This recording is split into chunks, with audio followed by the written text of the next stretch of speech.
What's up? I'm Billy Johnson Jr. I'm here at London Bridge Studios with this dude right here. Yeah. Major, all caps with a period at the end. That's right. Period is very essential. very essential. Man, so this guy, I was a little late in the game, learned about Major a couple years ago. One of these incredible opportunities where we met on social media, absolutely. Met on social media. After we met on social media, a couple of days later, we meet in person. We're like, wait a minute, wait a minute, but what a blessing to meet this brother. I'm a music lover, right? Yes. I love music with a purpose, with a message. I like music that feels good first too, but when there's a message and all these other things added to it, it just means so much more, right? Mm-hmm. And I don't think we have enough of that. So the more I get into your music and hear these songs and hear where you're coming from, man, it's just a blessing. I appreciate you, Major. Thanks, boss. I appreciate you. I get the sense from just knowing you as a friend that you've known your purpose for quite some time. I mean, went to Berklee College of Music. You are.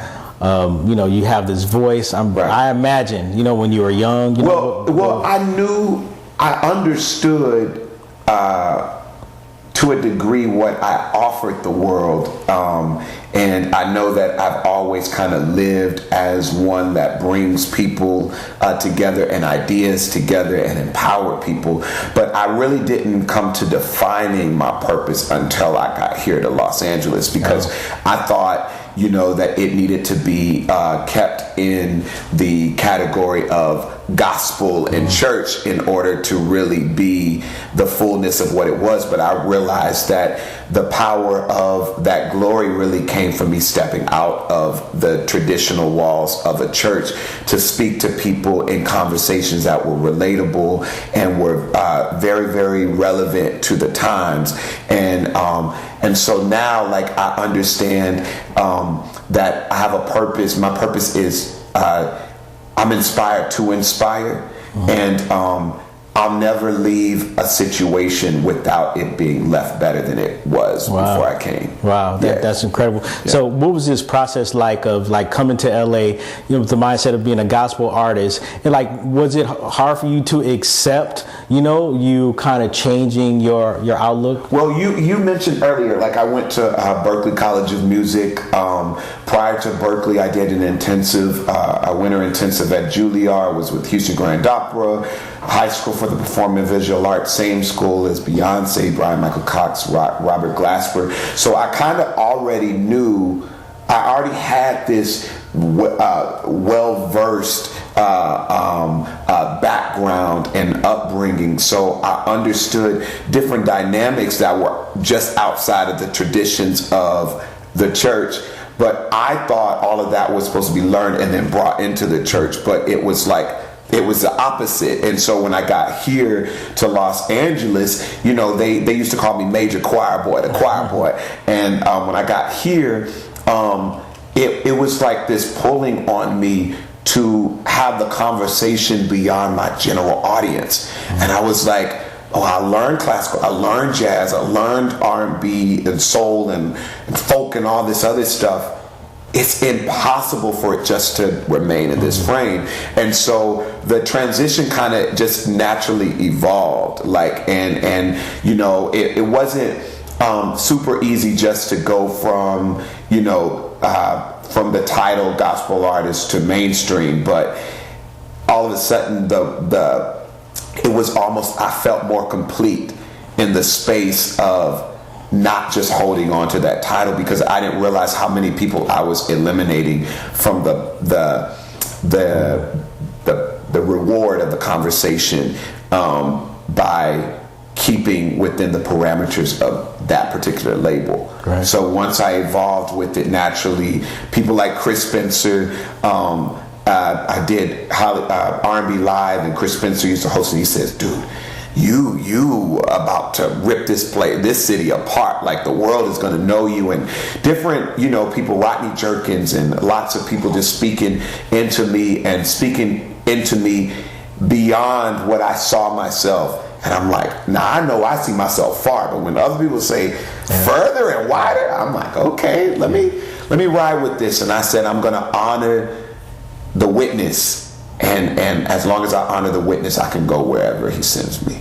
So there's this phrase that I love to ask you about. It's called Hope Dealer. Did you coin this, or? Well, you actually helped me to officiate, to officialize the name and the truth, the connect behind it. Like, it was when you showed me love via Yahoo, your time with Yahoo, and you were like, he's like the hope dealer of the mainstream industry, and I'm like, yeah, Billy, that's what it is. That's what it is. And most people, like,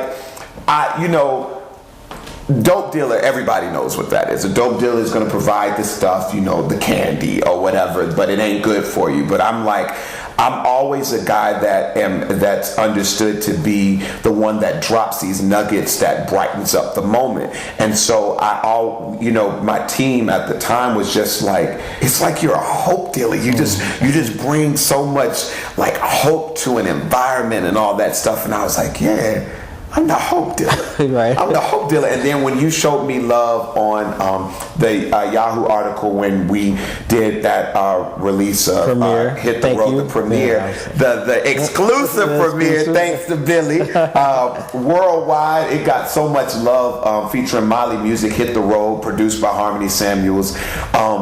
Man, like, once that took off, everybody was like, yeah, you are the hope dealer. Wow. That's what it is. So I think Billy. It's been a journey, right? Man. It has been a journey, but seeing the way that things are playing out, do you feel like, are you okay with the timing in terms of how it's rolled out? Do you feel like like at the end of the day, I can't undo time, so I can only flow with it. And I think more than anything, finding that spiritual center helps me to accept what life allows, what love allows. And I think the more I honor it, the more enjoyable it becomes. And you start to see how full your plate truly is. Like, this is a full spread. The table is set. And so I've learned that pace is grace.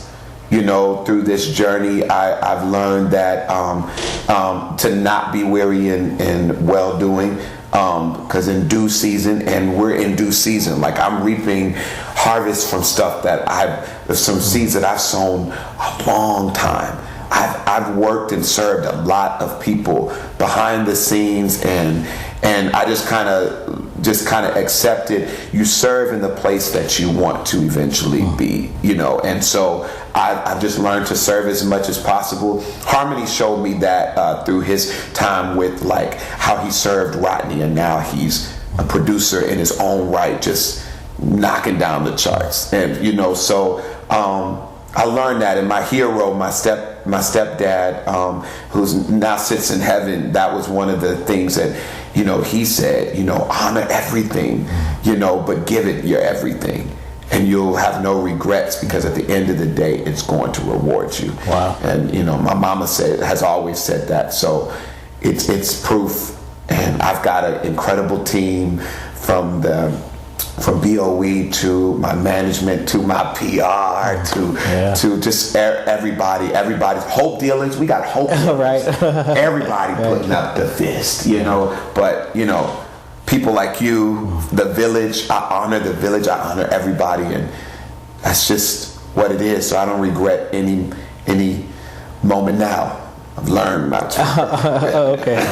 Hey, well, congratulations, man. Everything. Thank you, I'm so glad Thank you very much. to just see it unfolding for you. You deserve it. I'm excited for you too. Okay. Yeah. I'm thank you. Super excited. Yeah. Thank you, man. Thank you. Thank you.